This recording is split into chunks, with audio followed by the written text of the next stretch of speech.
യുഎഇയിൽ ബലിപെരുന്നാളിനോടനുബന്ധിച്ചുള്ള അവധികൾ പ്രഖ്യാപിച്ചിരിക്കുകയാണ്. 4 ദിവസത്തെ നീണ്ട അവധിയാണ് പ്രവാസികൾക്കുൾപ്പെടെ ലഭിക്കുക. യുഎഇയിലെ പൊതു സ്വകാര്യ മേഖലകൾക്ക് 4 ദിവസത്തെ അവധിയാണ് ഇതോടെ ലഭിക്കുക. മാനവ വിഭവശേഷി സ്വദേശിവൽക്കരണ മന്ത്രാലയമാണ് യുഎഇയിൽ 4 ദിവസം നീണ്ട അവധി പ്രഖ്യാപിച്ചിരിക്കുന്നത്.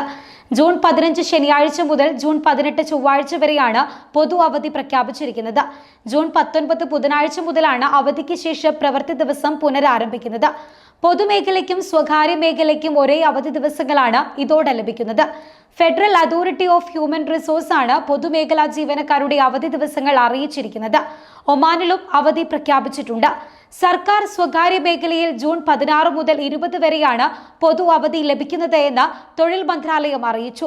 വാരാന്ത്യം ഉൾപ്പെടെ ഒമാനിൽ 9 ദിവസമാണ് പ്രവാസികൾക്കും പൗരന്മാർക്കും അവധികൾ ലഭിക്കുക.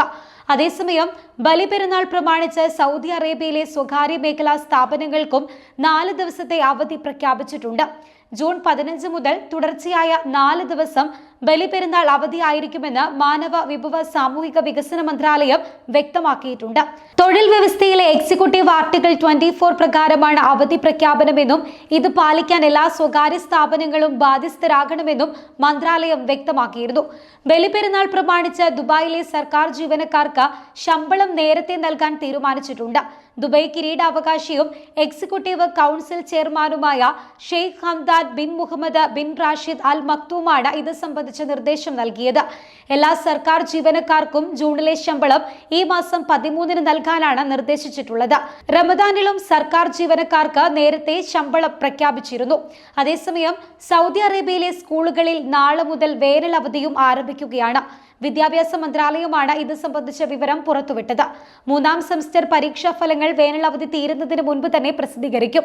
അംഗീകൃത കാരണങ്ങളാൽ 3ാം സെമസ്റ്റർ പരീക്ഷകളിൽ നിന്ന് വിട്ടുനിന്ന വിദ്യാർത്ഥികൾക്ക് പുതിയ അധ്യയന വർഷ ആരംഭത്തിൽ തന്നെ വീണ്ടും പരീക്ഷ നടത്താമെന്നും അധികൃതർ ഇതിനോടകം വ്യക്തമാക്കിയിട്ടുണ്ട്.